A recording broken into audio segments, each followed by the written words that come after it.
Father, in our hearts you've placed a prayer for the mission of your kingdom everywhere.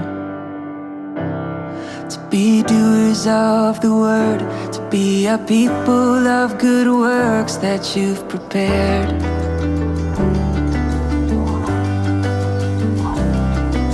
The fruits of faith are pure and unstained, to serve orphans and widows in their pain,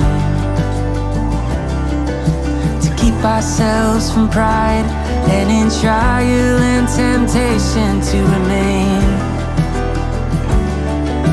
Let your kingdom come, let your will be done. Let us be your hands and feet, Lord, let us serve as one. Let us be the church, let us take courage. May the world see Christ in his people. Let us bring you hope by the power of the Spirit, for the love of Jesus Christ. Let us